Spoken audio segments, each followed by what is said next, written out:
मोदी सरकार के नए बजट ने बदली बीएसएनएल की किस्मत। पहले जनता और फिर सरकार ने छोड़ा जियो एयरटेल का साथ। 5G टेक्नोलॉजी के लिए कंपनी को मिले 83,000 करोड़। सरकार के इस कदम से प्राइवेट टेलीकॉम कंपनियां हुई चारों खाने चित्त। क्या अंबानी की शादी में जनता के पैसे को पानी की तरह बरसता देख पीएम मोदी हुए नाराज? जी हाँ दोस्तों, जिस बीएसएनएल को पिछले साल सरकार बेचने का प्लान कर रही थी, इस साल के बजट में उसी कंपनी में जान फूंक दी गई है, जिससे जियो और एयरटेल जैसे प्राइवेट टेलीकॉम जायंट्स को बड़ा झटका लगा है और वोडाफोन आइडिया तो मानो बंद होने की कगार पर पहुंच गई है। दरअसल इस बजट में फाइनेंस मिनिस्ट्री ने आईटी और टेलीकम्युनिकेशन सेक्टर के लिए 1.28 लाख करोड़ रुपए एलोकेट कर दिए हैं, जिसका काफी बड़ा हिस्सा सटीक आंकड़ों में कहें तो 82,916 करोड़ रुपए सीधे बीएसएनएल की झोली में आ गिरे हैं, ताकि बीएसएनएल न सिर्फ अपनी डूबती नैया को बचा सके बल्कि प्राइवेट टेलीकॉम कंपनीज को कड़ी टक्कर देते हुए मुकेश अंबानी और सुनील भारती मित्तल जैसे टेलीकॉम बुल्स की मनमानी को खत्म कर सके।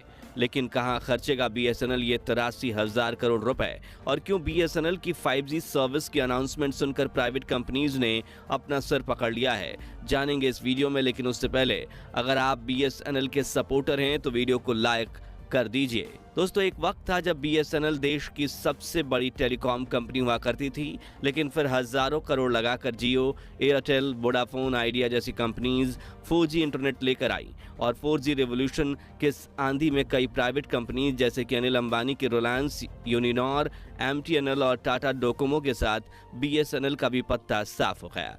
वहीं सरकारी कंपनी होने की वजह से बीएसएनएल के एम्प्लॉयज का काम ना करने और ग्राहकों के साथ बुरा बर्ताव करने की खबरें सामने आ रही थी, जिससे एक समय पर बीएसएनएल हर महीने अपने लाखों सब्सक्राइबर खो रहा था।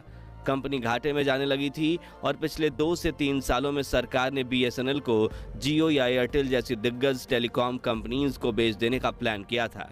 यानी कि बीएसएनएल का प्राइवेटाइजेशन होना एक तरह से तय ही हो चुका था। तभी बीएसएनएल के एम्प्लॉयज की अकल ठिकाने आई और उन्होंने प्राइवेटाइजेशन के खिलाफ कई रैलियां निकाली थी, क्योंकि प्राइवेट कंपनी ने यह साफ साफ कह दिया था कि अगर हम बीएसएनएल खरीदेंगे तो इनकी ज्यादा सैलरी लेकर भी पूरा दिन आराम फरमाने वाले एम्प्लॉयज को नौकरी से निकाल देंगे। ऐसे में सरकार ने बीएसएनएल को बेचने का प्लान कुछ समय तक होल्ड पर रख दिया। हालांकि इस दौरान जियो, एयरटेल और वोडाफोन जैसी प्राइवेट कंपनीज ने भारत के टेलीकॉम सेक्टर पर अपनी अच्छी पकड़ जमा ली थी और ट्राइपोली यानी कि तीनों मिलकर हर 6 से 8 महीने में इंटरनेट प्लान्स के दाम बढ़ाने लगे थे। हालांकि इस ट्राइपोली की मनमानी पर सरकार की नजर बनी हुई थी, लेकिन उन्होंने कुछ खास एक्शन नहीं लिए थे। मगर फिर कुछ ऐसा हुआ जिसने बीएसएनएल की डूबती नैया को पार लगा दिया और भारतीयों को एक बार फिर सस्ती हाई स्पीड इंटरनेट मिलने का दौर शुरू हुआ। लेकिन क्यों सरकार ने बीएसएनएल को फिर अपने पैरों पर खड़ा करने का निर्णय लिया, चलिए जानते हैं। दोस्तों, जुलाई की शुरुआत में देश में 2 बड़ी घटनाएं हुई जिसने टेलीकॉम सेक्टर को हिलाकर रख दिया। पहली थी बीएसएनएल और टाटा कंसल्टेंसी सर्विसेज की 15,000 करोड़ रुपए की डील, जिसमें टाटा ग्रुप ने बीएसएनएल के साथ मिलकर देश के शहर और दूर दराज गांव में 4G टावर्स लगाना शुरू किया, जिससे दुर्गम इलाकों में भी बीएसएनएल 4G इंटरनेट की स्पीड बढ़ने लगी। जहां कुछ महीनों पहले जहां भारत में बीएसएनएल 4G के सिर्फ 2,500 से 3,000 टावर्स थे, वो बढ़कर 10,000 के पार हो चुके हैं। वही दूसरी घटना थी अनंत अंबानी की शादी।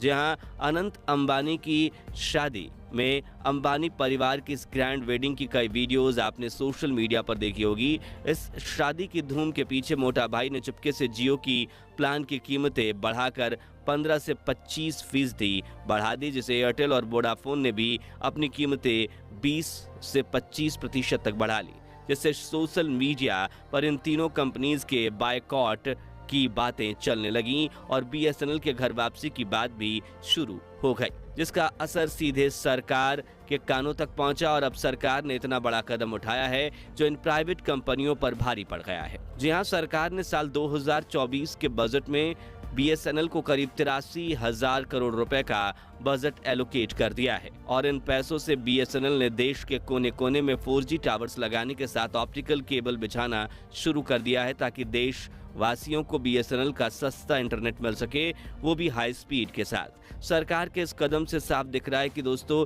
सरकार इस बार कोई मौका नहीं छोड़ना चाहती, वो जनता के दिलों में अपनी जगह कायम रखना चाहती है। इसलिए इस बार के लोकसभा बजट में सरकार ने अपने टेलीकॉम सेक्टर को आसमान की ऊंचाई तक ले जाने का निर्णय लिया है। आपको बता दें कि पिछले कुछ सालों से नौकरी जाने का डर देखकर अब बीएसएनएल के कर्मचारियों की अकल भी ठिकाने आ गई है और वो न सिर्फ अपने सब्सक्राइबर को सही रिस्पांस दे रहे हैं बल्कि जियो एयरटेल के यूजर्स को भी बीएसएनएल में लाने की मुहिम चला रहे हैं, जिसके लिए उन्होंने देश के कई इलाकों में छतरी वाले टेंट का सेटअप लगाया है जहां जाकर आप अपने सिम पोर्ट की रिक्वेस्ट दे सकते हैं और बीएसएनएल ये जो क्रांति लेकर आया है उसमें जनता भी बढ़ चढ़ कर सपोर्ट कर रही है और हर दिन हजारों सिम बीएसएनएल में पोर्ट हो रहे हैं। अब आप सोचेंगे कि बीएसएनएल का सिम भला लेकर क्या फायदा मिलेगा, तो आपको बता दें कि बीएसएनएल के 4G हाई स्पीड इंटरनेट के प्लान्स की कीमतें जियो एयरटेल और वोडाफोन आइडिया के प्लान्स के करीब 40 से 50% तक कम है और कुछ प्लान्स तो 80 से 90%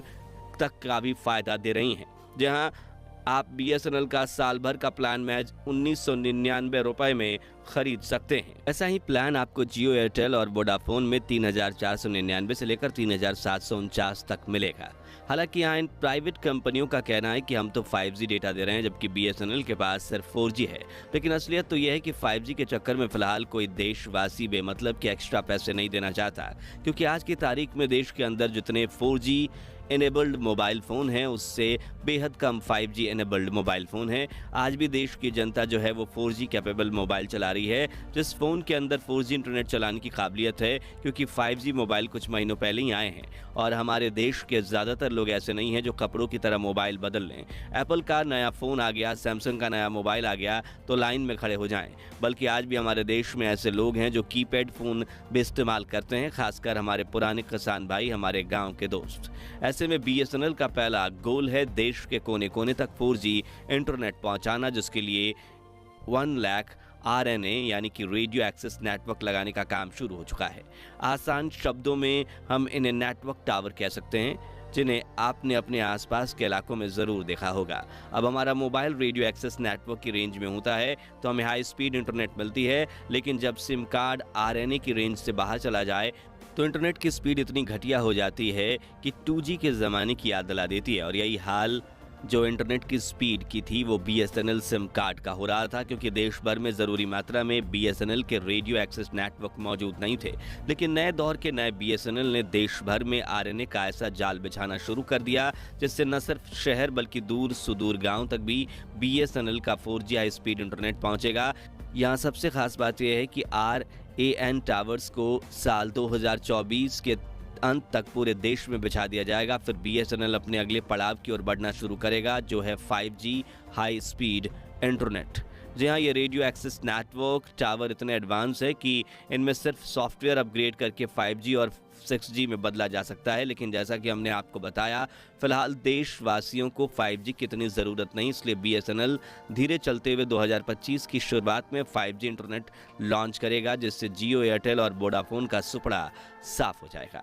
दोस्तों, आप इसी से अंदाज़ा लगा सकते हैं कि सरकार के सामने कोई भी प्राइवेट कंपनी चाहे कंपनी है।